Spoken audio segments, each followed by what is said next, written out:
은행 직원이 제게 쪽지 한 장을 건넸습니다. 표정이 조금 이상했어요. 그 순간 저는 숨이 멎는 줄 알았습니다. 12년 동안 딸처럼 여겨온 며느리가 제 옆에 앉아 환하게 웃고 있었거든요. 마치 아무 일도 없다는 듯이 말이에요. 어머님, 이제 편하실 거예요. 지연이의 달콤한 목소리가 갑자기 얼음장처럼 차갑게 들렸습니다. 그날 밤, 저는 모든 걸 알아버렸습니다. 제가 모르는 사위 며느리가 세운 무서운 계획들을 말이죠. 하지만 70년을 산 제가 가만히 당하고만 있을 줄 알았다면 그건 큰 착각이었어요. 저도 한때는 이 세상을 헤쳐나온 여자였거든요. 그리고 그날부터 진짜 반격이 시작됐습니다. 이런 뒤통수 이야기 정말 상상도 못 하셨죠?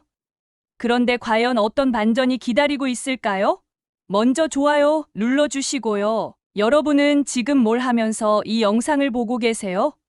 혹시 라면 끓이면서 아니면 지하철에서 퇴근길에 댓글로 상황 공유해 주시면 정말 재밌을 것 같네요. 자, 그럼 본격적인 이야기로 들어가 보겠습니다. 어머님, 우리 통장 좀 바꾸러 가요. 지연이가 제 팔짱을 끼며 말했습니다. 목소리에 꿀이 발린 것처럼 달콤했죠. 저는 그 순간 가슴이 뭉클했어요. 요즘 시대의 시어머니 팔짱 끼고 다니는 며느리가 어디 있겠습니까? 지연이는 저희 집에 시집 온 지 벌써 12년째였어요. 처음부터 저를 어머니가 아닌 엄마라고 불렀죠. 그때 얼마나 기뻤는지 몰라요. 친딸도 시집가면 서먹해진다는데 며느리가 이렇게 다정하게 대해주니 정말 고마웠거든요. 은행까지 가는 길에 지연이는 제 가방까지 들어줬습니다. 어머님, 천천히 걸으세요. 시간 충분해요. 그런 말을 듣는데 마치 친딸과 함께 나들이 하는 기분이었어요. 아들 석훈이는 늘 바쁘다며 이런 일엔 관심도 없는데 말이죠. 은행에 도착해서 창구에 앉았습니다. 평일 오후라 그런지 손님이 많지 않았어요. 담당 직원은 박대호 씨라고 하는 분이었는데 저희가 자주 와서 얼굴을 아는 사이였습니다. 말수는 적지만 일처리가 정확한 분이었죠. 어떤 업무로 오셨습니까? 지연이가 대답했어요. 공동명의 계좌를 단독명의로 바꾸려고 합니다. 어머님 편의를 위해서요. 박대호 직원이 서류를 꺼내더니 차근차근 설명을 시작했습니다. 저는 그냥 조용히 듣고만 있었어요. 지연이가 다 알아서 처리해 주겠지 싶어서 말이에요. 그런데 갑자기 박대호 직원이 고개를 푹 숙이더니 포스트잇 한 장을 제게 슬쩍 건넸어요. 그 순간이었어요. 세상이 무너지는 소리를 들은 건 이 계좌는 공동명의 해지 및 양도 요청입니다. 신중히 확인하세요. 머리가 하얘졌습니다. 양도 요청이라니. 그게 무슨 뜻인지 대충은 알겠어요. 제 권리를 다른 사람에게 넘긴다는 뜻이잖아요. 하지만 저는 그런 요청을 한 적이 없었거든요. 손이 떨렸습니다. 마치 얼음덩어리를 만진 것처럼 차가웠어요. 저는 그 쪽지를 가방에 조용히 넣었습니다. 지연이가 눈치채지 못하게 말이에요. 지연이는 여전히 환한 미소를 지으며 직원과 대화하고 있었습니다. 네, 맞습니다. 어머님이 연세도 있으시고 복잡한 관리가 힘드시니까 저희가 대신하려고요. 그 말을 듣는 순간 가슴이 철렁 내려앉았어요. 모든 절차가 끝나고 은행을 나왔습니다. 지연이는 여전히 제 팔짱을 끼고 있었지만 이상하게 그 손길이 차갑게 느껴졌어요. 마치 뱀이 감기는 것 같았죠. 어머님, 수고 많으셨어요. 이제 정말 편하실 거예요. 편하다고? 무엇이 편하다는 걸까요? 저는 입이 마른 채로 아무 말도 할 수 없었습니다. 그저 고개만 끄덕일 뿐이었어요. 집으로 돌아오는 내내 그 쪽지 생각뿐이었습니다. 양도 요청. 제가 모르는 사이에 무슨 일이 진행되고 있었던 걸까요? 12년 동안 딸처럼 믿어왔던 지연이가 정말 그런 일을 꾸미고 있었던 걸까요? 집 앞에 도착했을 때는 다리에 힘이 하나도 없었어요. 문고리를 잡는 손도 떨렸고요. 지연이가 어머님, 괜찮으세요? 라고 물었지만 저는 괜찮다고 대답할 수밖에 없었습니다. 그날 밤은 정말 길었어요. 천장을 바라보며 계속 생각했거든요. 혹시 제가 잘못 이해한 걸까? 아니면 정말로 지연이가 저를 내쫓으려고 하는 걸까? 잠을 이룰 수 없어서 새벽에 일어났습니다. 조용히 방 안에서 그 쪽지를 다시 꺼내봤어요. 작은 포스트잇 한 장이었지만 그 안에 담긴 무게는 제 70년 인생을 뒤흔들기에 충분했습니다. 서랍을 열어서 관련 서류들을 찾아봤어요. 그동안 지연이가 어머님, 제가 정리해 드릴게요라며 가져간 게 대부분이었지만 다행히 몇 장은 남아 있었습니다. 계좌 서류를 보니 정말로 공동 명의로 되어 있었어요. 저와 지연이 이름이 나란히 적혀 있었습니다. 언제 이렇게 만들었는지 기억도 잘 안 났어요. 몇 년 전에 지연이가 어머님, 병원비나 이런 거 쓰시기 편하게라며 만들자고 했던 것 같은데. 그런데 이상한 서류가 하나 더 있었습니다. 요양원 관련 안내서였어요. 공동명의 계좌를 단독명의로 바꾸면 요양원 입소 시 세금 혜택을 받을 수 있다는 내용이더라고요. 요양원이라니. 저는 지연이에게 요양원에 들어가고 싶다는 말을 한 적이 없었어요. 오히려 가족들과 함께 집에서 늙고 싶다고 늘 말해왔는데 말이죠. 그 순간 모든 퍼즐이 맞춰지기 시작했습니다. 지연이가 왜 그렇게 자주 어머님 혼자 계시면 위험해요라고 말했는지, 왜 넘어지시면 어떻게 해요라고 걱정하는 척 했는지, 모든 게 이 순간을 위한 밑밥이었던 거예요. 가슴이 답답했습니다. 마치 누군가 제 목을 조르는 것 같았어요. 12년 동안 딸처럼 여겨온 아이가 저를 이렇게 계획적으로 내쫓으려 했다니. 그날 아침 지연이는 평소처럼 밝은 얼굴로 저에게 다가왔습니다. 엄마 잘 주무셨어요? 오늘 날씨가 참 좋네요. 저는 그 미소를 보면서 소름이 돋았어요. 그 환한 미소 뒤에 숨겨진 계산이 훤히 보이는 것 같았거든요. 하지만 저는 아무렇지 않은 척 했습니다. 그래, 잘 잤다. 아침을 먹으면서 지연이가 말했어요. 어머님, 요즘 계단 오르내리시는 게 힘드시죠? 혹시 몸이 불편하시면 언제든 말씀하세요. 그 말이 이제는 완전히 다르게 들렸습니다. 빨리 불편하다고 말해서 요양원에 들어가라는 뜻으로 들렸거든요. 정말 소름 끼쳤어요. 저는 숟가락을 내려놓고 지연이를 찬찬히 바라봤습니다.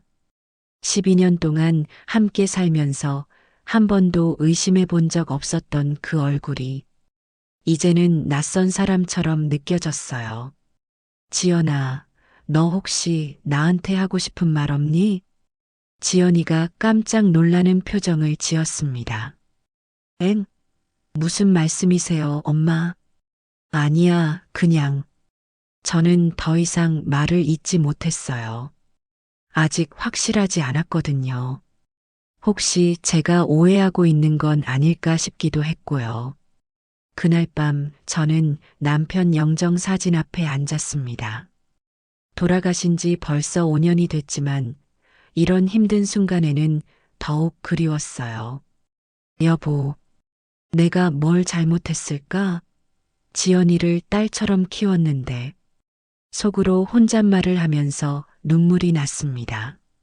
70년을 살면서 이렇게 깊은 배신감을 느껴본 적이 없었거든요. 가족이라고 믿었던 사람에게 이런 일을 당하다니. 하지만 저는 아직 마지막 희망을 버리지 않았어요. 혹시 지연이에게 직접 물어보면 오해였다고 말해줄지도 모르잖아요. 그런 기대를 하면서 그날 밤을 보냈습니다. 며칠이 지났습니다.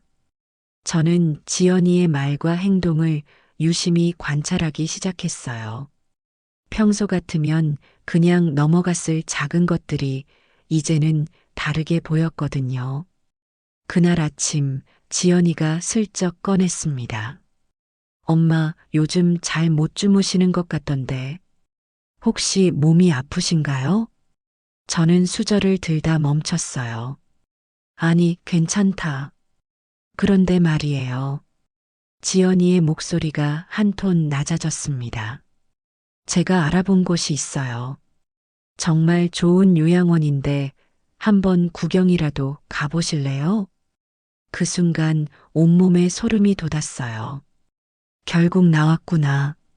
지연이가 정말로 저를 요양원에 보내려고 하는구나. 요양원이라고? 네, 요즘 시설이 정말 좋아졌더라고요. 24시간 간병 서비스에 병원도 가까워서 지연이는 마치 여행 패키지를 소개하듯 열심히 설명했습니다. 하지만 그 말끝마다 차가운 냉기가 느껴졌어요. 저는 미역국을 떠먹다가 숟가락을 내려놓았습니다. 국물이 서서히 식어가는 게 제 마음 같았어요. 12년 동안 쌓아온 믿음이 차갑게 식어가고 있었거든요. 지연아, 엄마가 집에서 살고 싶다고 했잖니. 하지만 어머님 혼자 계시면 위험해요. 만약에 넘어지시거나 갑자기 몸이 아프시면 어떻게 해요? 지연이의 목소리에는 걱정이 담겨 있었지만 왜인지 그 걱정이 진짜 같지 않았어요. 석훈이도 있고 너도 있잖니. 그래도 저희가 24시간 옆에 있을 수는 없잖아요. 지연이는 계속 설득했습니다. 하지만 그 설득이 저를 위한 게 아니라는 걸 알 수 있었어요. 마치 자기 자신을 납득시키려는 것 같았거든요. 점심을 먹고 나서 지연이가 팜플렛을 가져왔습니다. 화려한 요양원 소개서였어요. 봄빛 실버타운이라는 곳이었는데 사진으로 보니 정말 깔끔하고 좋아 보였어요. 어머님, 여기 보세요. 정원도 이렇게 예쁘고 식당도 호텔 같아요. 그리고 여기 있는 어르신들 표정 좀 보세요. 얼마나 행복해 보여요. 지연이는 열심히 설명했지만 저는 그 팜플렛을 보면서 오싹했어요. 마치 제 무덤을 미리 보는 것 같았거든요. 비용은 어떻게 되니? 그것도 알아봤어요. 월 300만 원 정도인데 어머님 연금이랑 적금으로 충분히 가능해요. 지연이는 벌써 계산까지 다 해놨더라고요. 제 통장 잔고까지 파악하고 있었다는 뜻이잖아요. 그 순간 정말 무서웠어요. 그런데 지연아, 저는 조심스럽게 물어봤습니다. 혹시 우리 집은 어떻게 할 생각이니? 지연이의 표정이 순간 굳었어요. 그러더니 금세 밝은 미소를 지었습니다. 아, 그것도 생각해뒀어요. 어머님이 안 계시면 집이 비어 있잖아요. 그러니까 저희가 관리를 해드려야죠. 관리라고요? 저는 속으로 쓴웃음이 났어요. 결국 집까지 차지하려는 속셈이었구나. 그날 저녁 석훈이가 퇴근하고 나서 지연이는 남편에게도 같은 이야기를 했습니다. 여보, 어머님 요양원 얘기 어때? 어머님도 편하시고 우리도 안심이 되잖아. 석훈이는 잠깐 망설이더니 말했어요. 엄마가 원한다면 그게 좋을 수도 있겠네. 저는 그 말을 듣고 가슴이 무너졌어요. 아들마저 저를 보내려고 하다니. 정말 이 집에서 저는 짐일 뿐이었구나. 석훈아, 엄마는 집에서 살고 싶다고 했는데. 엄마, 하지만 현실적으로 생각해봐요. 나이 드시면서 몸도 불편해지실 텐데 전문적인 케어를 받으시는 게 좋잖아요. 아들도 지연이와 똑같은 말을 했어요. 마치 연습이라도 한 것처럼 말이에요. 그날 밤 저는 정말 잠을 이룰 수 없었습니다. 12년 동안 가족이라고 생각했던 사람들이 저를 이렇게 쉽게 포기하려 하다니. 거울 앞에 앉아서 제 얼굴을 바라봤어요. 주름이 늘어나고 머리카락도 휘어졌지만 아직 정신은 멀쩡했어요. 몸도 그렇게 불편하지 않았고요. 그런데 왜 저를 요양원에 보내려고 하는 걸까요? 답은 명확했어요. 저 때문에 불편하니까. 저 때문에 자유롭지 못하니까. 그래서 저를 치워버리고 싶은 거였어요. 다음 날 아침, 저는 아들 석훈이와 단둘이 이야기할 기회를 만들었습니다. 지연이가 장 보러 나간 사이에 말이에요. 석훈아, 엄마가 물어볼 게 있다. 석훈이는 신문을 읽다가 고개를 들었어요. 뭐요, 엄마? 그 통장일. 너도 알고 있었니? 석훈이의 얼굴이 순간 굳었습니다. 그러더니 눈을 피하며 말했어요. 무슨 통장이요? 은행에서 공동명의 해지하는 거 말이야. 아, 그거요? 석훈이는 손으로 머리를 긁으며 어색하게 웃었습니다. 그냥 지연이가 엄마 편하시라고 정리하는 거 아니에요? 별거 아니잖아요. 별거 아니라고요? 제 재산을 다른 사람 명의로 옮기는 게 별거 아니라고요? 석훈아, 엄마 말 좀 들어봐.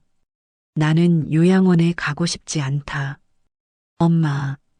석훈이의 목소리가 한숨처럼 나왔어요. 현실적으로 생각해 보세요. 엄마 혼자 이 큰 집에서 지내시는 게 쉽지 않잖아요. 나는 아직 정정해. 혼자서도 충분히 살 수 있어. 하지만 만약에 무슨 일이 생기면 어떻게 해요? 우리가 직장 다니느라 늘 집에 있을 수도 없고. 석훈이는 계속 변명했습니다. 하지만 그 변명들이 모두 거짓말처럼 들렸어요. 진짜 이유는 따로 있다는 걸 알 수 있었거든요. 그럼 너희 둘이 나가서 살면 되잖니. 이 집은 내 집이야. 그 말을 하자 석훈이의 표정이 확 바뀌었어요. 엄마, 그게 무슨 말이에요? 우리가 이 집에서 12년을 살았는데 결국 본심이 나왔네요. 12년을 살았으니까 이제 자기 집이라고 생각하는 거였어요. 석훈아, 이 집은 아빠가 평생 벌어서 마련한 집이야. 너희 것이 아니라고. 알아요, 그건. 하지만 석훈이는 말을 잇지 못했어요. 저는 아들의 모습을 보면서 정말 실망했습니다. 언제부터 이렇게 변했을까요? 예전에는 효자였는데. 아니, 어쩌면 원래 이런 아이였는데 제가 모르고 있었던 걸까요? 엄마, 지연이도 엄마 걱정해서 하는 얘기예요. 나쁜 뜻이 아니라고요. 지연이 걱정? 저는 코웃음을 쳤어요. 그 애가 날 걱정한다고? 왜 이렇게 의심하세요? 지연이가 엄마한테 얼마나 잘했는데. 석훈이는 아직도 지연이를 두둔했어요. 아니면 정말로 아무것도 모르는 걸까요? 지연이의 계획을 말이에요. 석훈아, 엄마 말 잘 들어. 나는 절대 요양원에 안 간다. 그리고 이 집에서 계속 살 거야. 석훈이는 한동안 말이 없었어요. 그러더니 한숨을 크게 쉬었습니다. 엄마, 왜 이렇게 고집을 부리세요? 고집이라고요? 제 집에서 살겠다는 게 고집인가요? 그때 지연이가 장보고 돌아왔어요. 어머님, 석훈이 오빠 뭘 그렇게 진지하게 얘기하세요? 석훈이가 지연이에게 눈짓했어요. 그 순간 저는 알았습니다. 이 둘이 한편이구나. 저는 이 집에서 혼자구나. 아무것도 아니야. 저는 일어서서 제 방으로 들어갔어요. 방문을 닫고 나서 저는 침대에 주저앉았습니다. 가슴이 답답했어요. 숨이 제대로 쉬어지지 않았거든요. 12년 동안 믿고 살았던 사람들이 저를 이렇게 쉽게 버리려 하다니. 정말 세상에 믿을 사람은 아무도 없는 걸까요? 그날 저녁 식사 시간은 정말 조용했어요. 석훈이와 지연이는 서로 눈치만 보고 있었고, 저는 밥맛이 없어서 거의 먹지 못했어요. 어머님, 입맛이 없으세요? 지연이가 걱정하는 척 물었어요.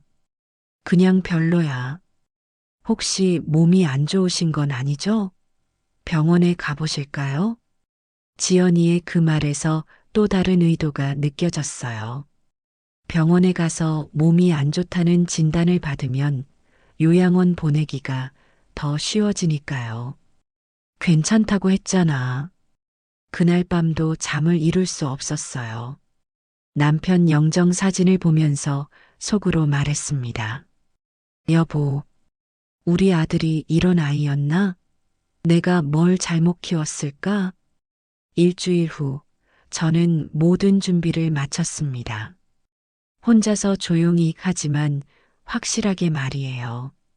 등기소 앞에서 지연이와 석훈이를 기다렸어요. 제가 먼저 연락을 했거든요. 진명에 이전하러 오라고 말이죠. 어머님, 지연이가 숨을 헐떡이며 달려왔습니다. 정말 오셨네요. 서류는 다 준비했어요. 석훈이도 뒤따라왔어요. 엄마, 갑자기 왜 이렇게... 들어가자. 저는 아무 말 없이 등기소 안으로 걸어갔습니다. 등기소 직원 앞에 앉았어요. 지연이는 들뜬 표정으로 서류를 꺼냈습니다. 집 명의를 자기들 앞으로 이전하는 서류였어요. 어머님, 여기에 도장만 찍으시면 돼요. 지연이가 서류를 제 앞에 밀었습니다. 손이 살짝 떨리는 게 보였어요. 12년 동안 기다려온 순간이니까요. 저는 서류를 천천히 들여다봤어요. 그러더니 직원에게 말했습니다. 죄송한데 이 서류 말고 다른 걸로 하려고요. 예. 직원이 고개를 갸웃했어요. 지연이와 석훈이도 당황한 표정을 지었습니다. 어머님, 뭔 소리예요? 저는 가방에서 다른 서류를 꺼냈어요. 기부신탁 서류요. 집을 사회복지재단에 기부하려고 합니다. 그 순간 지연이의 얼굴이 하얗게 질렸어요. 뭐라고요? 이 집을 독거노인들을 위한 공동생활 가정으로 쓰라고 기부할 거예요. 석훈이가 벌떡 일어섰습니다. 엄마, 갑자기 왜 이런 소리를... 갑자기... 저는 차분하게 말했어요. 한 달 동안 생각한 거야. 너희가 날 요양원에 보내려고 하니까 나도 생각해봤지. 지연이는 아직도 믿어지지 않는다는 표정이었어요. 어머님, 농담이시죠? 그런 중요한 일을 혼자 결정하시면. 혼자 결정하면 안 돼? 저는 지연이를 똑바로 바라봤어요. 내 집인데 내가 결정하면 안 되나? 직원이 서류를 확인하더니 말했어요. 기부신탁이시면 법적으로 문제 없습니다. 도장과 신분증만 확인하면 되고요. 저는 도장을 꺼냈어요. 남편이 직접 파준 도장이었습니다. 어머님, 지연이가 제 손을 잡았어요. 제발 다시 생각해 보세요. 우리 가족이잖아요. 가족이라고요? 12년 동안 저를 짐처럼 여기면서 이제 와서 가족이라고요? 지연아, 너 말했잖니. 나 때문에 자유롭지 못하다고. 이제 정말 자유로워질 수 있어. 그런 뜻이 아니었어요. 제가 잘못했어요. 지연이가 갑자기 무릎을 꿇었어요. 등기소 한복판에서 말이에요. 주변 사람들이 모두 쳐다봤지만 지연이는 상관없다는 듯 제 앞에 엎드렸습니다. 어머님, 제발요. 다시 생각해 주세요. 제가 정말 잘못했어요. 석훈이도 당황해서 지연이를 일으키려고 했어요. 지연아, 일어나. 오빠도 어머님한테 빌어요. 우리 집이 없어지면 어떻게 해요? 우리 집이라고요? 끝까지 자기 집이라고 생각하는군요. 저는 지연이의 머리 위를 내려다보면서 말했어요. 지연아, 일어나. 지연이가 눈물범벅이 된 얼굴로 고개를 들었어요. 어머님, 너희가 날 버리려고 했잖니. 이제 나도 너희를 버리는 거야. 어머님, 제발. 하지만 저는 더 이상 흔들리지 않았어요. 도장을 서류에 꾹 눌렀습니다. 빨간 인주가 종이에 선명하게 찍혔어요. 접수 완료됐습니다. 직원이 말했어요. 그 순간 지연이가 주저앉았어요. 석훈이는 멍하니 서 있기만 했고요. 저는 일어서서 말했어요. 이제 끝났다. 너희도 새로운 집을 찾아봐라. 엄마. 석훈이가 떨리는 목소리로 말했어요. 정말 이럴 거예요? 응, 이럴 거야. 저는 등을 돌렸어요. 그리고 앞으로 연락하지 마. 나는 너희와 상관없이 살 거니까. 등기소를 나오면서 가슴이 뻥 뚫리는 기분이었어요. 12년 동안 쌓인 답답함이 한 번에 사라지는 것 같았거든요. 뒤에서 지연이가 울부짖는 소리가 들렸지만 저는 돌아보지 않았어요. 어머님, 정말 이럴 거예요? 우리 가족이잖아요. 가족이라고요? 진짜 가족이었다면 저를 요양원에 보내려고 하지 않았을 거예요. 진짜 가족이었다면 제 재산을 탐내지 않았을 테고요. 그래, 너희 가족이지. 난 아니야. 그게 제 마지막 말이었어요. 한 달 후, 저는 작은 원룸에서 새로운 삶을 시작했습니다. 15평짜리 작은 공간이었지만 정말 자유로웠어요.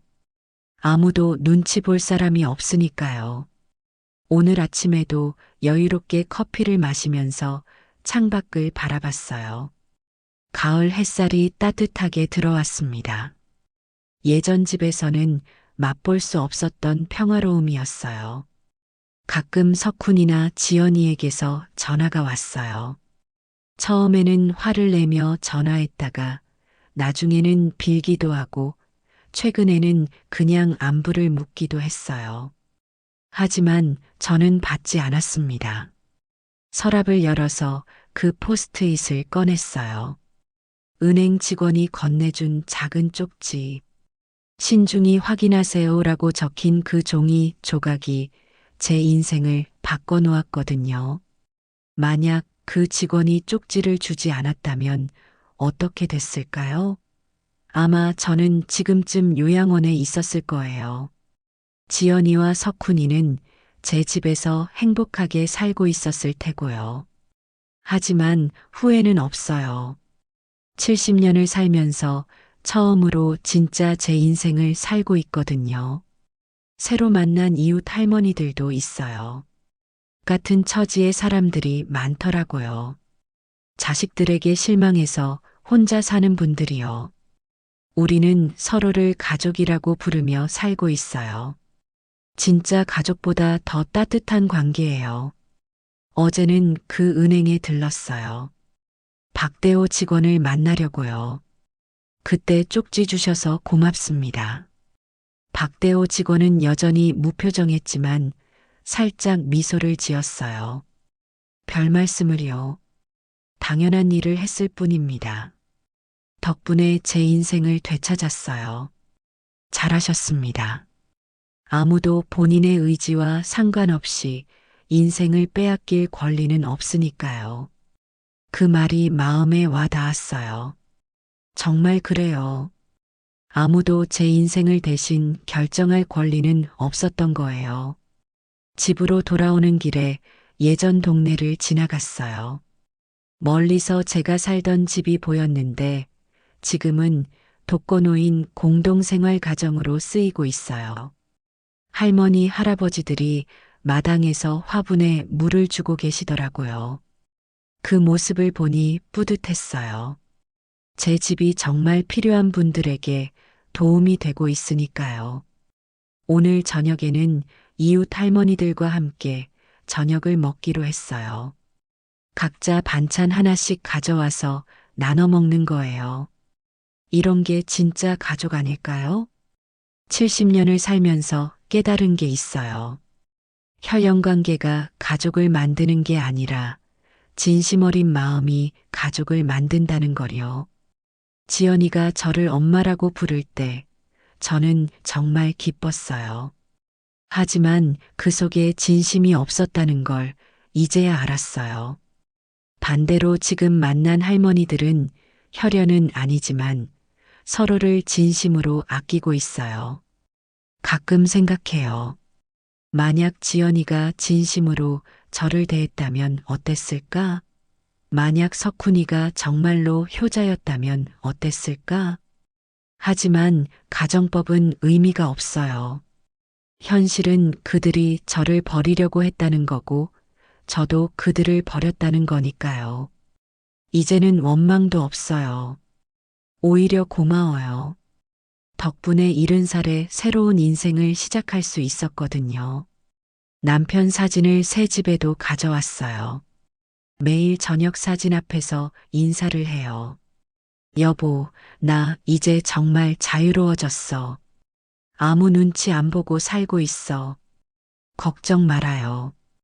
그러면 남편이 미소 짓는 것 같아요. 저를 응원해 주는 것 같고요. 포스트잇을 다시 서랍에 넣으면서 생각했어요. 작은 종이 한 장이 이렇게 큰 변화를 가져올 수 있다니. 인생은 정말 예측할 수 없는 것 같아요. 그리고 깨달았어요. 나이는 숫자일 뿐이라는 걸. 70살이어도 새로운 시작이 가능하다는 걸. 중요한 건 포기하지 않는 마음이라는 걸요. 내일은 또 어떤 하루가 될까요? 궁금하고 기대돼요. 70년 만에 처음으로 진짜 제 인생을 살고 있거든요. 그 아이는 말했어요. 엄마는 편하셨으면 좋겠어요. 하지만 진짜 편해지길 바랐던 건 자기 인생이었더군요. 그리고 그걸 위해 저를 지우려 했죠. 여러분이라면 그 계좌에 사인하셨을까요? 저는 70년을 살면서 깨달았어요. 진짜 가족은 혈연으로 만들어지는 게 아니라 진심으로 만들어진다는 걸요. 그리고 아무리 나이가 들어도 자신의 인생을 포기해서는 안 된다는 걸요. 혹시 비슷한 상황에 계신 분들이 있다면 기억하세요. 여러분의 인생은 여러분 것이에요. 아무도 대신 결정할 권리는 없답니다.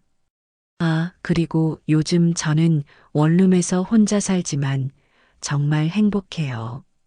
가끔 이웃 할머니들과 치킨도 시켜 먹고 70살에 치킨 데뷔했다고 하면 믿으시겠어요? 인생 정말 언제 어떻게 달라질지 모르는 것 같아요.